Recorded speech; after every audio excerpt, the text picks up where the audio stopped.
बिस्मिल्लाहिर्रहमानिर्रहीम। अस्सलामुअलैकुम। हमारे चैनल सीरतुन्नबी में आप सबका वेलकम करते हैं। हमारे प्यारे नबी मोहम्मद मुस्तफ़ा सल्लल्लाहु अलैहि वसल्लम के ज़िंदगी के वाक़यात पैदाइश से लेकर वफ़ात तक हम आप सबको वाकिफ़ करवाएंगे। हमारे प्यारे नबी मोहम्मद मुस्तफ़ा सल्लल्लाहु अलैहि वसल्लम के सीरतुन्नबी का घरों में पढ़ना और सुनना हमारे घरों में बरकतें राहतें आएंगी।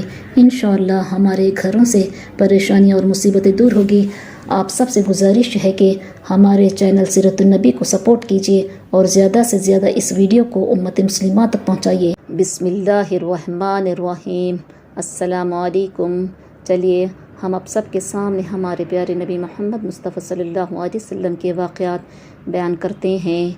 पैगम्बर पाक सल्लल्लाहु अलैहि वसल्लम की मुक़द्दस ज़ात और आपके सहाबा रज़ियल्लाहु तआला अन्हुम के साथ दुश्मनी करने में सारे मुश्रिक और काफिर एक हो गए थे और एक दूसरे की मदद करते थे। आपको दुख तकलीफ़ पहुंचाने में, आपकी तौहीन करने में और आप पर इल्ज़ाम लगाने में गर्ज़ रसूलुल्लाह सल्लल्लाहु अलैहि वसल्लम और मुसलमानों के साथ हर बुराई करने में वो एक दूसरे से आगे रहते थे। सरवर आलम सल्लल्लाहु अलैहि वसल्लम की चार साहिबजादियाँ थी। सबसे बड़ी हज़रत ज़ैनब रज़ियल्लाहु तआला अन्हा थी। इनसे छोटी का नाम रुक़ैया रज़ियल्लाहु तआला अन्हा था।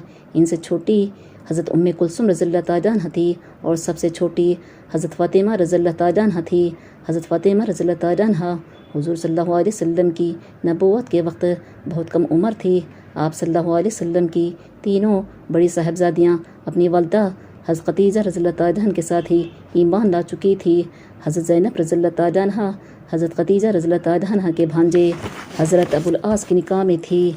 नबूवत से पहले हुज़ूर अक़दस सल्लल्लाहु अलैहि वसल्लम ने अपनी दोनों मंझली साहिबजादियों हज़रत रुक़ैया रज़ियल्लाहु तआला अन्हा और हज़रत उम्मे कुलसूम रज़ियल्लाहु तआला अन्हा का निकाह अबू लहब के दोनों बेटों उतबा और उतैबा के से कर दिया था। निकाह के वक्त ये दोनों साहिबजादियाँ नाबालिग थी, इसलिए सिर्फ निकाह हुआ था, रुख़्सती नहीं हुई थी।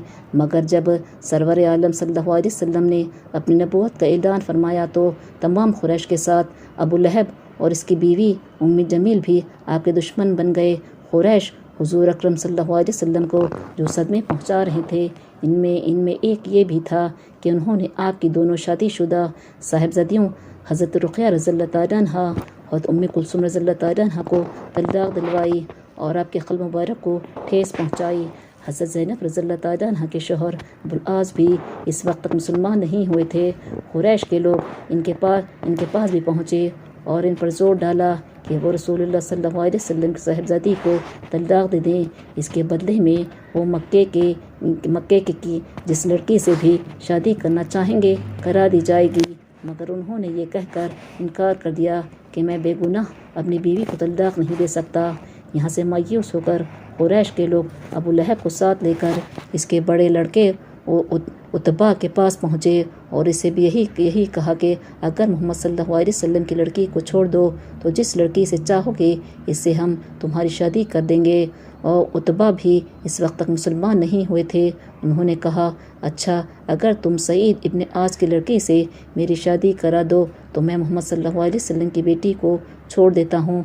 चुनांचे इस्लाम के मशहूर दुश्मन सईद इब्न आस की लड़की से इनकी शादी कर दी गई और उन्होंने हज़रत रुक़ैया रज़ियल्लाहु तआला अन्हा को तलाक़ दे दी। इसके बाद अबू लहब के छोटे बेटे उतैबा से हज़रत उम्मे कुलसूम रज़ियल्लाहु तआला अन्हा को तलाक़ दिलवाई गई। उतबा से तलाक़ हो जाने के बाद हुज़ूर सल्लल्लाहु अलैहि वसल्लम ने हज़रत रुक़ैया रज़ियल्लाहु तआला अन्हा को हज़रत उस्मान इब्न अफ़ान के निकाह में दे दिया। फिर हज़रत रुक़ैया रज़ियल्लाहु तआला अन्हा के इंतकाल के बाद 3 हिजरी में आपने हज़रत उम्मे कुलसूम रज़ियल्लाहु तआला अन्हा को हज़रत उस्मान रज़ियल्लाहु तआला अन्हा के निकाह में दे दिया।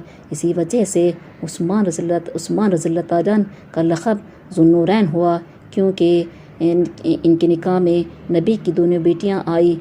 कुरैश ने सिर्फ इसी पर बस नहीं की कि उतबा और उतैबा से पैगम्बरजादियों को तलाक़ दिलवाई, बल्कि उन्होंने अपने हसद की आग बुझाने के लिए अबू लहब के छोटे बेटे को उभारा। वो हुज़ूर अक़दस सल्लल्लाहु अलैहि वसल्लम की तौहीन करे। ये बदबख्त आपके पास गया और कहने लगा, तुमने अपने बाप दादा के दीन को छोड़ दिया, इसलिए मैंने तुम्हारी बेटी को छोड़ दिया। फिर इस बदबख्त ने आगे बढ़कर आपका पैरहन मुबारक फाड़ डाला और वसल्लम के सर मुबारक पर थूका।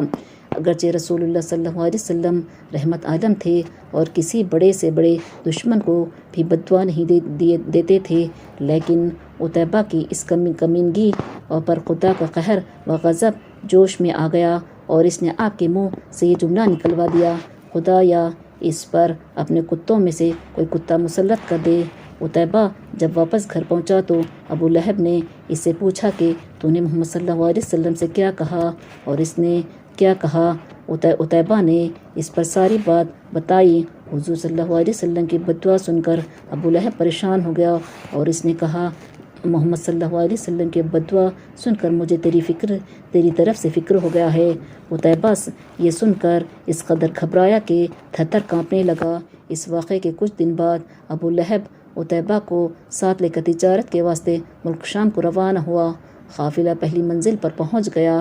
اس منزل کو زرخا کہتے ہیں۔ یہاں ایک راہب کی خانقاہ تھی۔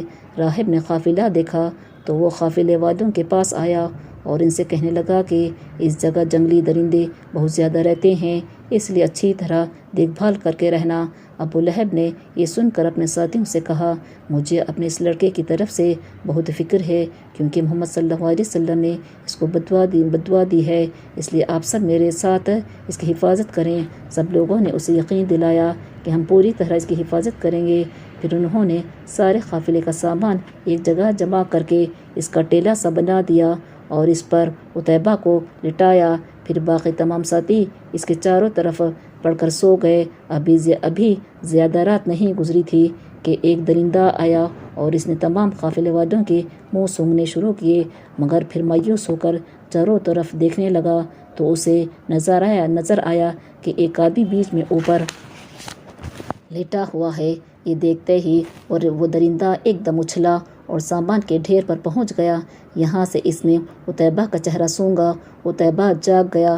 اس نے آنکھ کھول کر دیکھا تو ایک درندہ کو اپنے چہرے کے قریب پایا۔ یہ دیکھ کر ڈر کے مارے اس کی ایک چیخ نکلی، مگر درندہ نے فوراً ہی اسے پھاڑ ڈالا اور اس بدبخت کا کام تمام کر دیا۔ ابو لہب اپنے بدنصیب بیٹے کا یہ انجام دیکھ کر بہت رویا دھویا، مگر خود اس کی بدبختی کا بھی کوئی ٹھکانہ نہ تھا کہ وہ ایسی کھلی نشانیاں دیکھنے پر بھی اپنی ضد پر اڑا رہا اور رسول اکرم صلی اللہ علیہ وسلم پر ایمان نہیں لایا۔ ابو لہب رسول اللہ صلی اللہ علیہ وسلم کا پڑوسی بھی تھا، چنانچہ وہ جب بھی کہیں سے آتا تو گندگی اور میلہ لے کر آتا اور رسول اللہ صلی اللہ علیہ وسلم کے دروازے پر ڈال دیتا تھا۔ ادھر ابو لہب کی بیوی جمیل کانٹے لے کر آتی اور رسول اللہ صلی اللہ علیہ وسلم جس راستے سے گزرتے تھے انہیں وہاں ڈال دیتی تھی۔ رسول اللہ صلی اللہ علیہ وسلم یہ سب حرکتیں دیکھتے تھے، لیکن صرف اتنا کہا کرتے تھے، اے عبد المطلب کی اولاد، کیا پڑوسی ایسے ہی ہوتے ہیں؟ اب مشرکوں نے رسول اللہ صلی اللہ علیہ وسلم کو نعوذ باللہ قتل کرنے اور اپنا خون بہانے کا فیصلہ کر لیا تھا، اور وہ لوگ بات کھلم کھلا کہا کرتے تھے، لیکن ساتھ ہی ان پر خوف اور دہشت بھی چھائی رہتی تھی، کیونکہ عبد المطلب اور ہاشم کی اولاد نے رسول اللہ صلی اللہ علیہ وسلم کی ہمت کا اعلان کر دیا تھا، جس کی وجہ سے وہ لوگ اپنا ارادہ پورا نہ کر سکے۔ اسی لیے اب وہ لوگ صرف اتنا کرتے تھے کہ جب آپ کو راستے میں کہیں آتے جاتے دیکھتے یا کسی مجلس میں بیٹھے ہوئے دیکھتے تو آپ پر آوازیں کستے اور آپ کا مذاق اڑاتے۔ پھر رسول اللہ صلی اللہ علیہ وسلم سے کہتے، محمد صلی اللہ علیہ وسلم، کیا آج تم نے آسمان کی باتیں نہیں کی؟ کبھی کہتے، کیا خدا کو تمہارے سوا کوئی اور آدمی نہیں ملتا تھا جس کو وہ نبی بناتا؟ یہاں تو تم سے زیادہ عمر کے اور پیسے والے لوگ موجود تھے۔ یا پھر تالیاں بجاتے اور سیٹیاں بجاتے تاکہ اس شور کی وجہ سے آپ اپنی مجلس میں بات چیت نہ کر سکیں۔ آپ کے ساتھیوں اور امتیوں میں جو لوگ غریب، مفلس اور کمزور تھے، ان کی طرف ہنس ہنس کر اشارے کرتے اور کہتے، دیکھو یہ لوگ اس سرزمین کے بادشاہ ہیں جو ملک کسریٰ کے وارث بنیں گے۔ اب ہم اس واقعے کو ختم کرتے ہیں۔ انشاءاللہ ہم نیکسٹ ویڈیو میں ان واقعات کو بیان کریں گے۔ اگر ہماری ویڈیو آپ سب کو پسند آئی تو لائک شیئر کریے اور سبسکرائب کریے۔ اللہ حافظ۔